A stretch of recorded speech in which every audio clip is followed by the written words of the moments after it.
Hello and welcome to another edition of What's the Plan, the talk show in which I bring in community leaders of many different disciplines to talk about how they're planning to enhance and effort a higher quality of life in Plymouth and in our surrounding area. Today, we are doing something for the first time that we haven't done yet on What's the Plan, and we're having a guest return. And that guest is DPW Director Jonathan Bader. When JB was here last time, we commented at the close of the show that we hadn't gotten through half of what we wanted to talk about. So I said, well, you just volunteered to come back again. So here we are. JB, welcome back. Good morning, Mark. It's a pleasure to be here again. Good morning. And we do have a lot to talk about. We still have a lot to talk about. There may be a third show in this. Who knows? I think the topic that bit us immediately after we closed the show last time was winter and the potholes. Correct. And that was several weeks ago, and we still have winter and the potholes as we speak this morning. The temperature was in the 30s, and I drive on Billington Street a lot, and it still looks similar to what it was last time. So let's talk a little bit about potholes. Must be your favorite subject. Yeah, and I'd say 8 out of 10 people, Mark, approach me on potholes and what our plans are and what we're doing and how we're handling it. I'm surprised it's not 10 out of 10. Yeah, no, it's close, but I think it's easy to get off subject when you talk about DPW items, you know. That's true. But potholes, you know, our crews are out there, you know, continuously, constantly. We keep a long list of troubled areas, so we are out there. So again, I ask for the residents' patience with us in this effort. But there's a good amount of them still out there, and we put them out there every day. We're in here on Saturdays. I will say, if people aren't aware, the governor came out with a $30 million bill. We applied for that. Hopefully we're successful in that regard, which we will get, the town of Plymouth will get about $230,000 in addition to our Chapter 90 for pothole repair, which I think is great. Well, I think a lot of people don't realize that throughout the winter, the batch plants are largely closed. Not all of them, but most of them. Most of the ones we generally utilize, Mark, were closed this year, which was something new. The closest plant that we found to have asphalt was Reedville, which is just too far for our guys to go grab it and then come back and patch. So we use a cold patch product, which is pretty much no good. In fact, I don't like it going out at all, but it's the only thing we have. Right. And the cost of going to a batch plant that's a distance makes the repairs even more expensive. So it wasn't just, well, we're waiting to see what happens.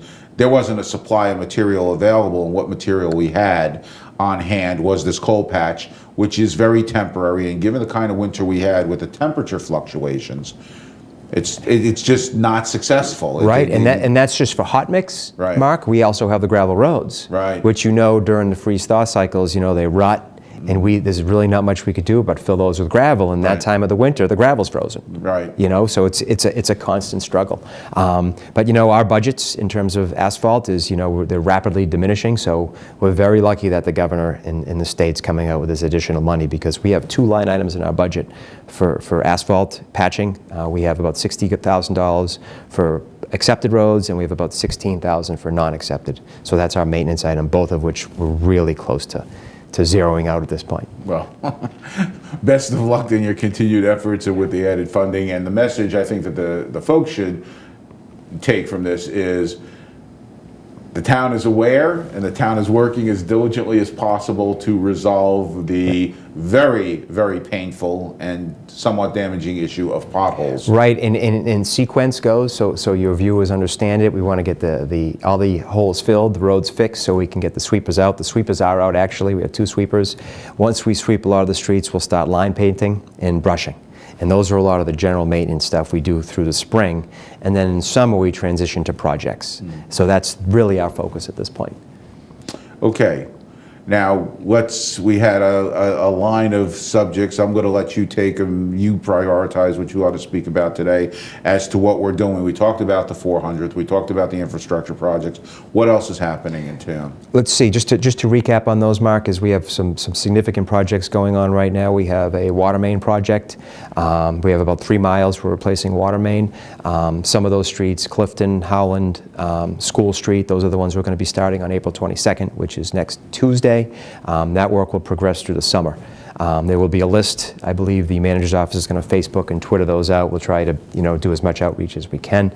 The sewer project is ongoing down on Water Street. Again, we're trying to have that wrapped up by Memorial Day as well. PA Landers has 2 crews out on Water Street, and that's the reconstruction effort from the Rotary down to Nelson Park.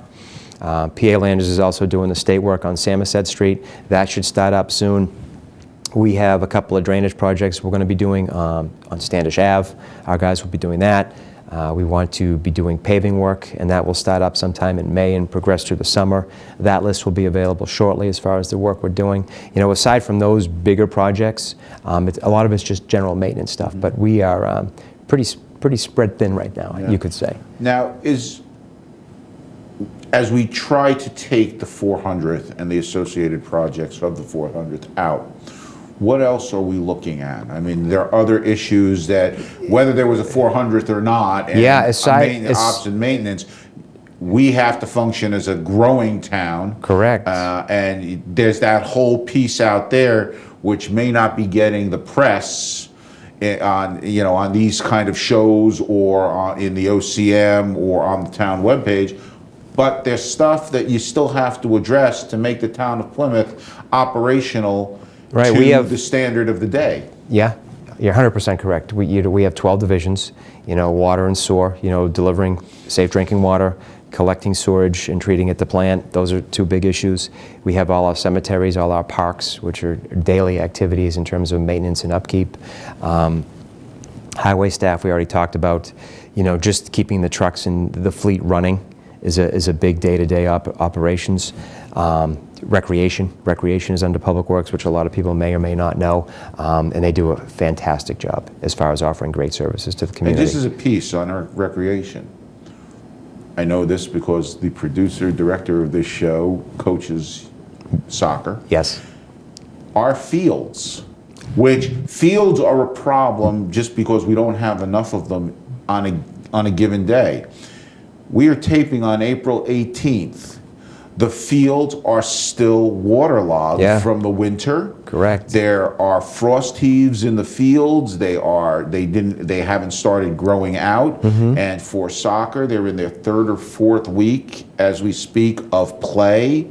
And these are town fields that are being used, and they are getting literally, or they could get, 7-day usage. Easy. You know, most of the daylight hours that kids are available. I mean, certainly during the week, during school, they wouldn't be playing from the morning until 3 o'clock. But we have, you know, varsity sports that may need to use fields away from school, and we have our There's leagues, a lot of private groups that are using the fields. That use the fields, and the fields were in deficit when the seasons opened, and they're still in deficit, and they're taking wear and tear. Yeah, and a big piece of the recreation is the lifeguards. Right. At the public beaches and the ponds, it's a big effort, Mark. It really is.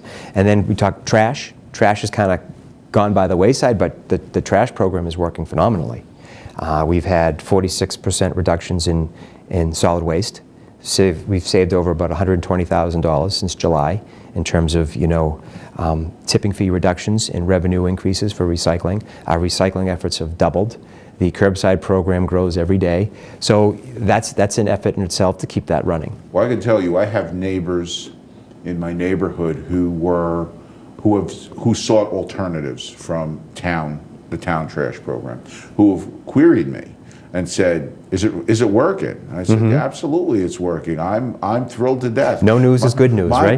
My ride now for trash is up my driveway, up the hill on my driveway. Right, but you're happy with the service? Yes, I'm very happy with it. You know, we talked last time. There were a couple of startup problems. You're always going to have those, but I tell you, they come on clockwork. And what I've even noticed now, since we last spoke, was I sort of knew when the trucks were coming to my neighborhood. And it used to be recycling at about 9 o'clock in the morning and trash about 2:30 in the morning. And I've noticed recycling is still at 9. Trash is now kind of 12:30 to 1:30. Now, maybe they changed how they're doing their routes. Or what I think is happening is they may have become more efficient. Right, they're becoming sophisticated. They've got it. They know where the next barrel is going to be, and they've planned it out. And to me, it's fabulous. My pickup day is on Monday, and my trash is gone by 2 o'clock on Monday, and I'm bringing the empty things down the hill. And like the trash, that's what we're trying to do overall for Public Works. We're trying to make it more effective and efficient. You know, I was here 3 years in March, and the time has gone by very quickly. I can't imagine why. It just flies by. But that's what we're trying to do. We're trying to bring a level of efficiency as far as what we do and how we do it, which isn't easy. Which is not easy, because there's a number of ways to do different things. Not in this town, and someday I should bring in a map of this town, because this town is not an easy town to get around. No, I mean, and we're talking about services, the gravel roads. We have 2 road graders that are out constantly grading our roads. We just finished crushing our pile at Camelot, so all that material needs to be spread this year. Engineering is overwhelmed with projects. I mean, you're on the planning board, so you understand what's going on. We have about a dozen projects in terms of review and permitting goes for work, and it takes up a lot of time because it has to be done right. And I'm talking about the physical layout, because I always talk about Plymouth as being a big comma that's falling over itself. I mean, because you guys can't travel in a straight line from West Plymouth to Cedarville. You got to go to downtown and then down coast. It's an L. I try to make it a point. A backward, upside down L. We all, in the office, we all try to get out, you know, to basically get out and see and observe. And I try to do that once a week. And I could be out for hours. Because like you said, to go from one point of Plymouth to the other could take you 45 minutes. That's right. And it's a lot of travel time, but it's very important for us to get out there and see. But one other quick comment. I also can't be everywhere, so I ask that residents call us and let us know. You can't expect us to know everything going on in this town because it's just too big. Well, it's funny. I had a friend who's no longer with us who lived down in between south of Valorville, and she was a very dear friend of mine, and her mom was up for a couple of weeks to take care of her cats when my friend went on vacation. Her mom was from New Jersey, and my friend Virginia asked me to look in on her mom because I knew Ann, and so I called up Ann one day and I said, you know, instead of me coming down and visit, why don't I just come down, pick you up, bring you over to my house, you spend the day with, and Ann knew my family, the kids and all. Spend the day with us. It was a Sunday. Have dinner with us, and then I'll bring you back. So she said, okay. So I drove from my West Plymouth home at 280 Black Cat. I went over to pick her up on Shore Drive, brought her back, and as we were driving back, she turned to me. She said, Mark, she says, how many towns have we driven through? Yeah. I said, we haven't been out of Plymouth yet, and it was about a half-hour ride. Now, this woman was born and raised in Hoboken, New Jersey. I mean, and she moved to the Jersey Shore, where in the time it took to get from my friend's house to my house, in New Jersey, where she lived, you would have crossed through 4 or 5 towns, and so you know, and people who are here don't realize how complicated it is to move about, and the movement presents lack of efficiency to operations and maintenance because you have this. Right. And Gary Maestas talks about the same thing, because the schools pattern where our infrastructure is, and vice versa. And as I said a couple minutes ago, it's about the best level of efficiency you can achieve. And what we've done is we've broken the town up into 5 districts. And when I first got here, I'm all about service, and we still are. But it's important for us to understand the needs of the residents. And are we a planning group? Yes. Are we a services group? Yes. But our number one goal is maintenance. So if people need something, I want the Public Works to be able to help them. So if a resident calls and says, hey, there's a tree hanging, you know, over my yard, or it's fallen in the road, or a catch basin is sinking, and they call us, I want to be able to respond, Mark. That's our number one priority, and that's what the Public Works is for, and I want that effort to continue, no matter how large we are. Right. And years like this make it complicated. Winters like this make it complicated. Snow plowing. What was the total snowfall in Plymouth this about year? 60 inches. 60? Yeah, I thought it was like 60, 65. A number of storms. But we've had 2 definite blizzards. One which was really close, which is pretty impressive. Yeah. But the men and women did a phenomenal job. And I will say the staff we have, at the Public Works, at Town Hall, they're great. They're great. We couldn't do it without those people. And the interesting thing about Plymouth, although we didn't feel it this year so much, was that, and as you know, I have sled dogs, so I study snow and snow quality. When you go north, snow is like powder. It falls on your hand, you go, and it blows away. Here we get that wet. When we get snow, we largely get, and we didn't get a lot of it this year, because we did get some of the, because of the temperatures, we did get a lot of the powdery stuff. But largely we get the sticky, heavy wet stuff, which is the worst for the machinery. That's right. It's just brutal. It's worse for the machinery, and it's worse for the infrastructure, because the machinery has to work harder and busts up more things and gouges more things to move snow, and the ability of a truck to move a pile of snow. Well, it may be the same volume, powder to wet, sticky stuff, but it's not the same mass. Oh.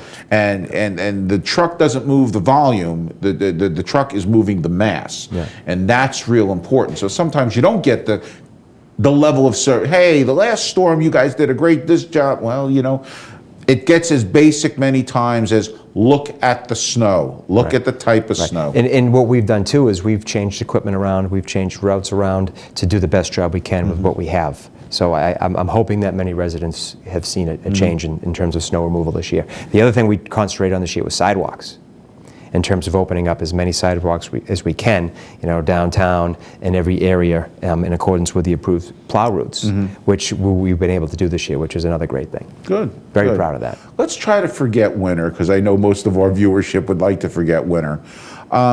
What are we doing in terms of, other projects unrelated to 400th? What is DPW doing to better service the town in the time when we tend to have our tour season is starting now. We have more people in town, whether it's in downtown or going to remote sites like the Plantation or other places around down well, around the community. Aside from the maintenance pieces, we just had town meeting a couple Saturdays ago. Did we? Yeah. So we'll start, working towards some of those projects. We have the signals going in at South and Lincoln Street, so we'll start working on that project. We start, putting some specifications together for the equipment that were approved. We have to start working on this Water Street design project, which is 400th related, but it's still work we have to do.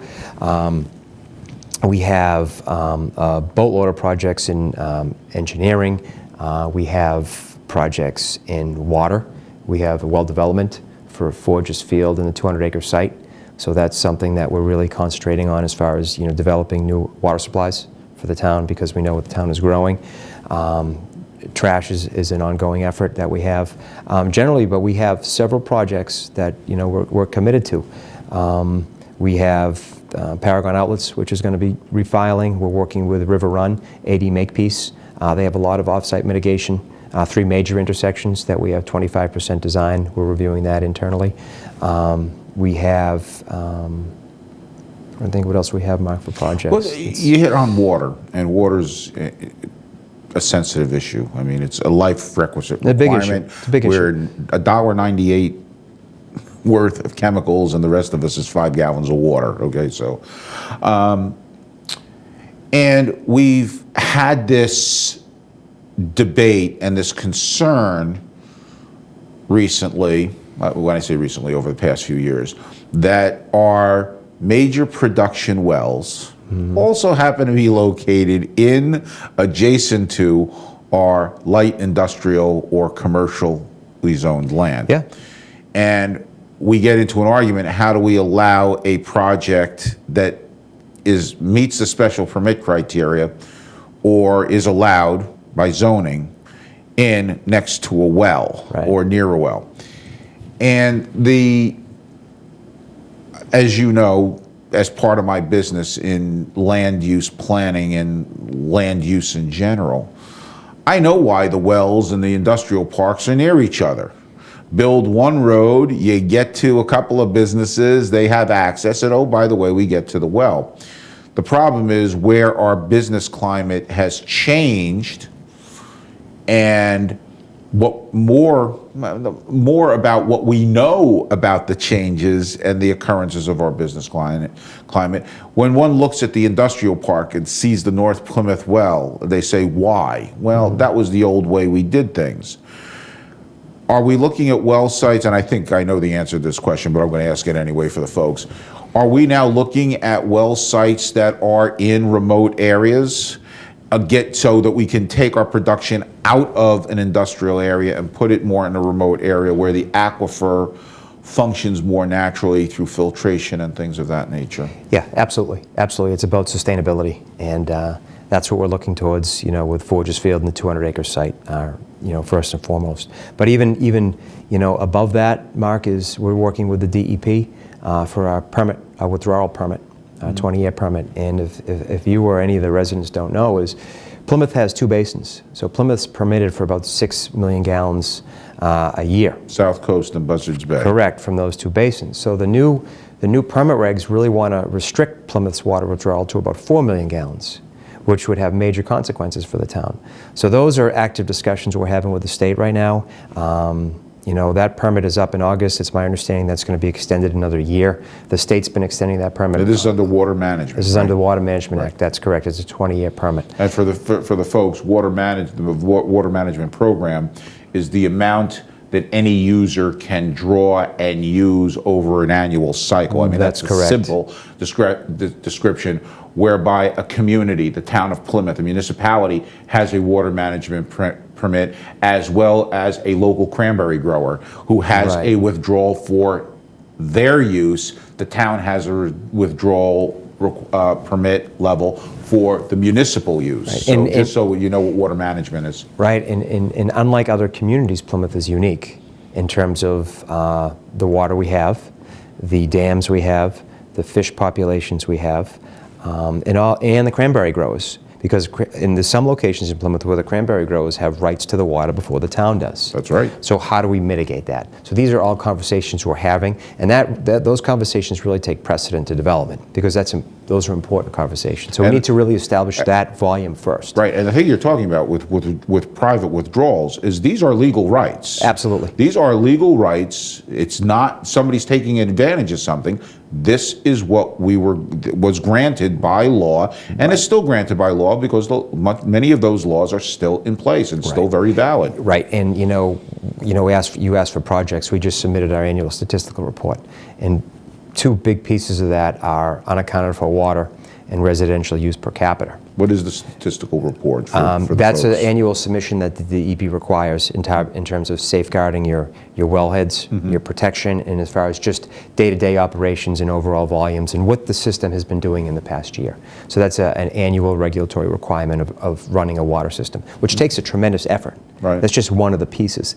The other piece is the annual consumption report that comes out. That'll be coming out soon as well, and that gets mailed to every household.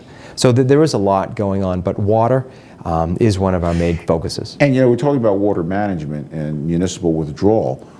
The water management permit that you're seeking has nothing to do with the private well on 280 Black Hat Road or the private wells on Long Pond Road. If you have a private water supply, you are not.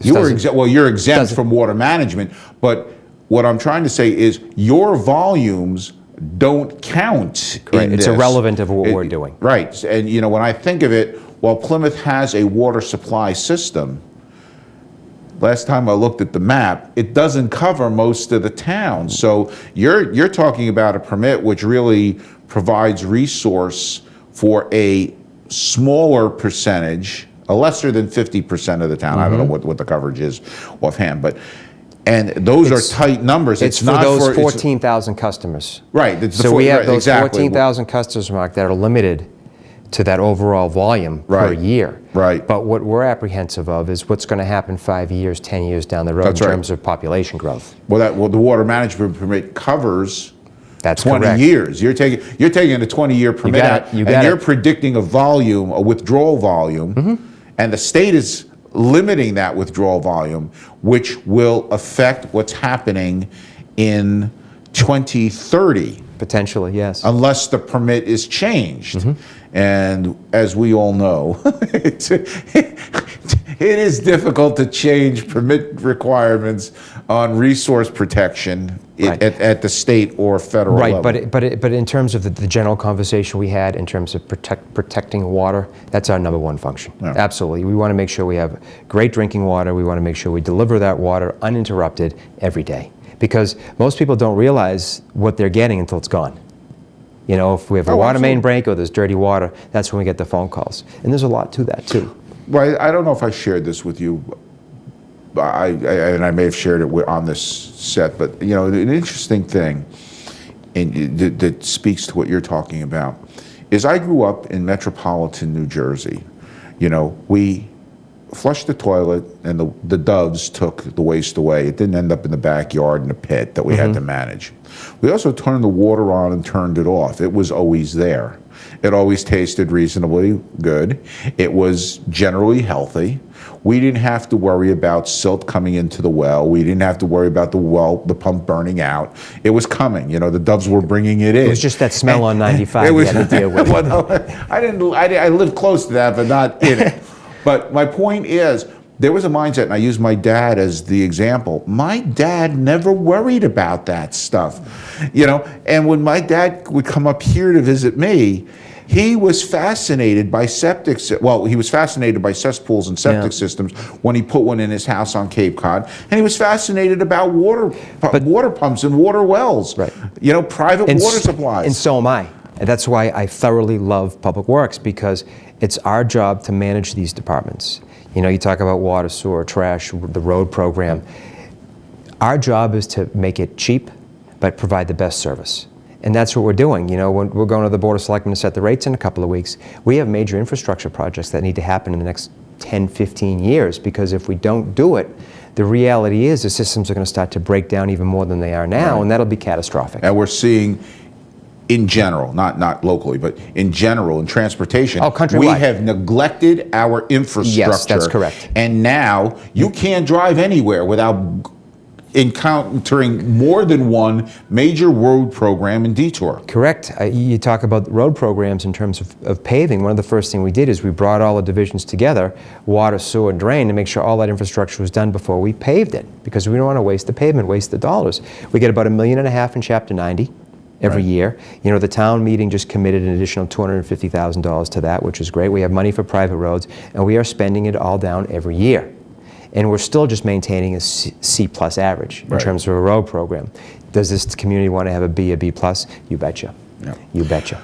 Again, I'm getting signaled we have run out of time, but I think always too quick, but I think we have covered a lot of what we wanted to cover. I will have you back, but not immediately. You got a lot of work to do. And let me apologize to some of my division heads if I forgot some projects. I'll have to bring a list next time, Mark, because it's bigger than I can think of all the time.